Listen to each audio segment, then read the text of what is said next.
ഗോപിയേട്ടനില്ലേ? എന്തിനാ മറിയ നീ അയാളുടെ പിറകിന് നടക്കുന്നത്? അയാൾ ചീത്തയാ.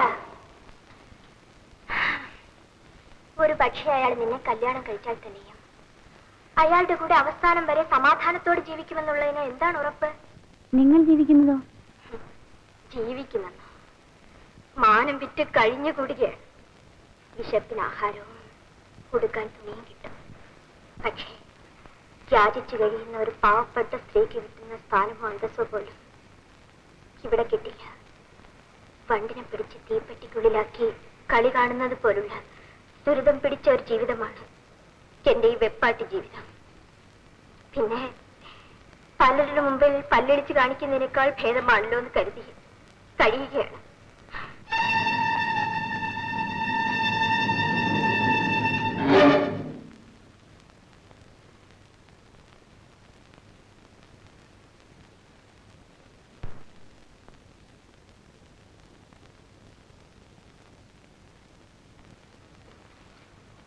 എന്നെ പ്രതീക്ഷിച്ചില്ല അല്ലേ? മോട്ടോർ സൈക്കിളിന്റെ ശബ്ദം കേട്ടതുമില്ല. അപ്പോ നിനക്കും ഇവിടുത്തെ ജീവിതം മടുത്തു. സമയത്തിന് ആഹാരം, ഇഷ്ടം പോലെ ഉടുപ്പ്, എന്റെ കൂടെ കിടക്കാൻ ഫോമിന്റെ മെത്ത, ഇതിൽ കൂടെ നിനക്ക് എന്താ വേണ്ടത്? എന്ന് നീ പിറുപിറുക്കാൻ തുടങ്ങിയോ അന്ന് നിന്റെ അക്കൗണ്ട് ക്ലോസ് എന്ന് പറഞ്ഞ ഓർമ്മയില്ല.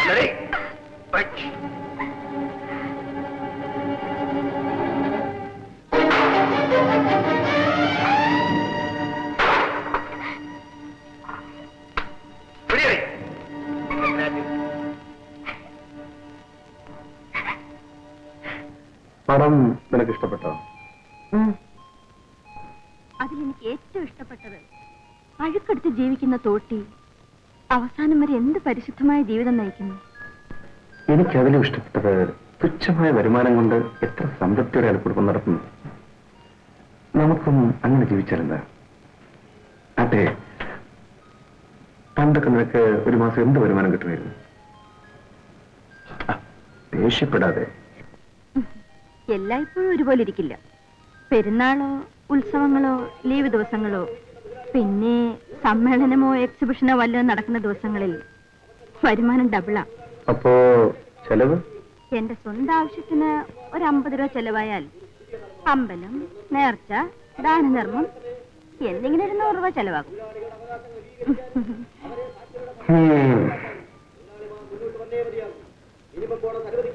മീറ്റിംഗ്? അതെ, ഒന്ന് ശ്രദ്ധിക്കുക. അയാൾ നല്ലതുപോലെ അറിയാം. പ്രസംഗം കഴിഞ്ഞാൽ പിന്നെ നേരെ ഇങ്ങോട്ടല്ലേ വരുന്നത്. ഇനി ഏതവനെങ്കിലും ഇങ്ങോട്ട് വരട്ടെ, ഇടിച്ചവന്റെയൊക്കെ പല്ല് ഞാൻ കുഴിക്കും.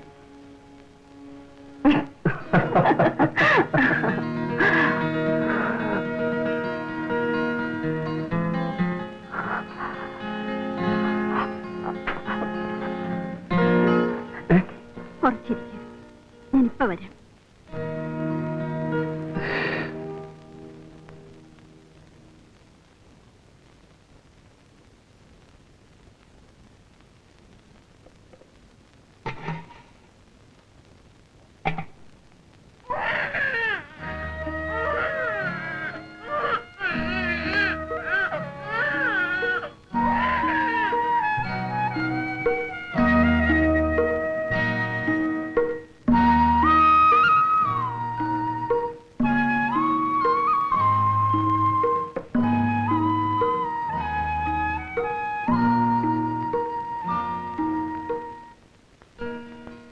നീ എവിടെ പോയി?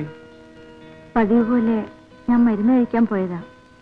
പക്ഷെ ഞാനിപ്പോ കഴിച്ചില്ല.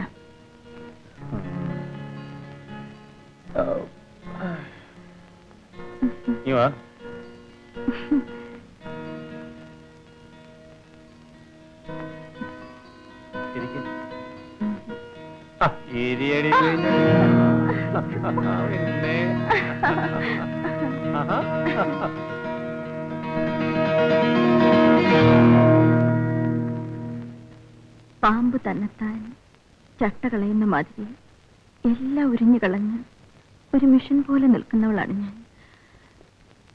പക്ഷേ ഇന്ന്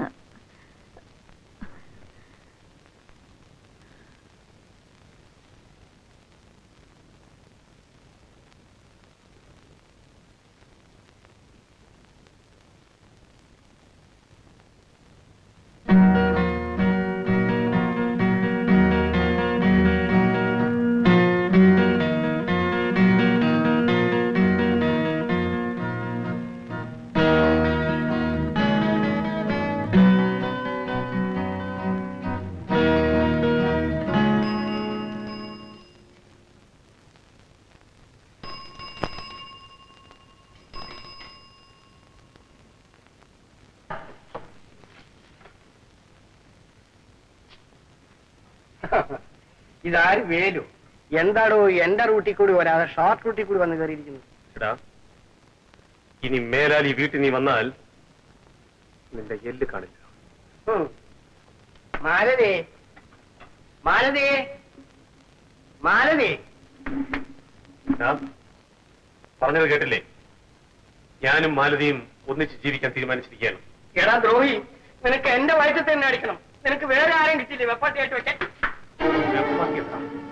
ഭാര്യയായിട്ട്, ഭാര്യയായിട്ട് മനസ്സിലായി നിനക്ക്?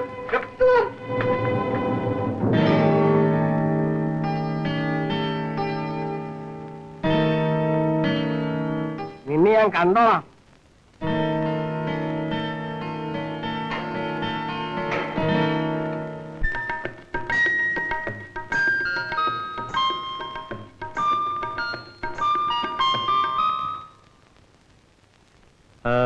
എന്താ കാര്യം?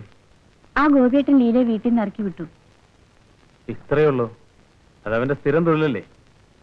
അവൻ നന്നാകാനങ്ങും പോകുന്നില്ല. അങ്ങനെ എങ്ങനെയെങ്കിലും നന്നാക്കി എടുക്കാമെന്ന് എനിക്ക് ഉറപ്പുണ്ട്. നീ എവിടെ കറങ്ങിയാലും അവിടെ വന്നേ നിൽക്കും. നിനക്ക് അവനെ കല്യാണം കഴിക്കണമായിരിക്കും. നീയും നന്നാകുമെന്ന് എനിക്ക് തോന്നുന്നില്ല. എനിക്ക് വേണ്ടി ഒരു പ്രാവശ്യം അദ്ദേഹത്തോട് സംസാരിച്ചുകൂടെ? എന്താ? അദ്ദേഹോ? കൊള്ളാവടി പെണ്ണേ, നിന്റെ ഇഷ്ടം തന്നെ നടക്കട്ടെ. വാ വാ.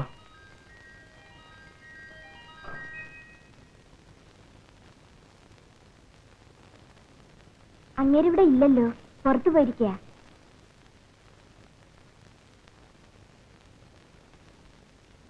നിങ്ങൾ ആരാ? മനസ്സിലായില്ലല്ലോ. ഞാൻ മനസ്സിലായി മനസ്സിലായി മനസ്സിലായി മനസ്സിലായി. എന്താ നിനക്ക് മനസ്സിലായില്ലേ? വാ വാ. എന്താണ്, രണ്ടുപേരും വഴിതെറ്റി വന്നതായിരിക്കും. അതെ, നാണമില്ലാതെ വീണ്ടും വന്ന് കയറേണ്ടി വന്നു. ഓ, കല്യാണക്കാര്യത്തിനായിരിക്കും. നീ ലീലയും പറഞ്ഞു വിട്ടതായി മറിയ പറഞ്ഞു. ആ, രാവിലെ വരെ ആ സ്ഥലം ഒഴിഞ്ഞു കിടക്കുകയായിരുന്നു. ഇപ്പൊ പുതിയ ഒരാളെ അപ്പോയിന്റ് ചെയ്തു. ആ സ്ഥാനത്തിന് മറിയ റെഡിയാണെന്ന് പറയട്ടെ. അവളെ ഇപ്പൊ തന്നെ ഡിസ്കസ് കളയാം. ഒരിടത്ത് നിന്ന് സംസാരിക്കുക. എടി പെണ്ണേ, ശിവാർച്ചിക്ക് ചട്ടമ്പയും കൊണ്ട് വന്നതാണല്ലേ?